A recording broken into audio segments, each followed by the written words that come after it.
Doctor Mohammad Yunus আজকে প্রধান উপদেষ্টা, আপনার বিরুদ্ধে যখন মামলা হয়েছে আমরা কিন্তু বারবার প্রতিবাদ করেছি।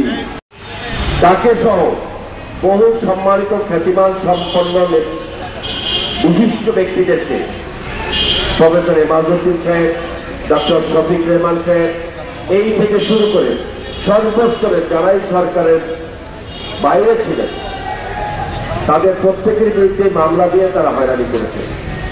ডক্টর মোহাম্মদ ইউনূস আজকে প্রধান উপদেষ্টা, আপনার বিরুদ্ধে যখন মামলা হয়েছে আমরা কিন্তু বারবার প্রতিবাদ করেছি। কারণ আপনাকে অপমান করা অর্থ হচ্ছে বাংলাদেশকে অপমান করা, বাংলাদেশকে বহির্বিশ্বে আমাদের মর্যাদাকে হানি করা।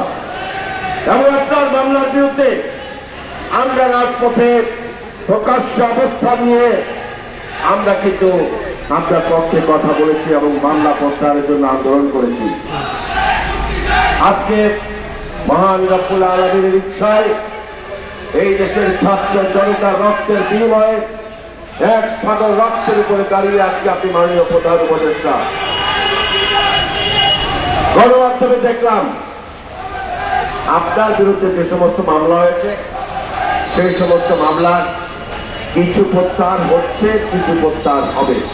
অবশ্যই আমরা চাই শেখ হাসিনা এবং আওয়ামী লীগের এই সমস্ত মামলা বানোয়াট, মিথ্যা, সাজানো পাতানো আপনার বিরুদ্ধে কোনো মামলা থাকা আমাদের গণতান্ত্রিক দেশের জন্য অত্যন্ত মর্যাদাহানিকর। সাথে সাথে আপনার কাছে আমরা দাবি করতে চাই, বাংলাদেশের সবচেয়ে জনপ্রিয় নেত্রী দেশনেত্রী বেগম খালেদা জিয়া, বাংলাদেশের প্রথম নারী প্রধানমন্ত্রী দেশনেত্রী বেগম খালেদা জিয়া, বাংলাদেশের গণতন্ত্রের বহুদলীয় গণতন্ত্রের প্রবর্তক শহীদ প্রেসিডেন্ট জিয়াউর রহমানের সহধর্মিণী, বাংলাদেশের সংসদীয় গণতন্ত্রের প্রবর্তক দেশনেত্রী বেগম খালেদা জিয়া।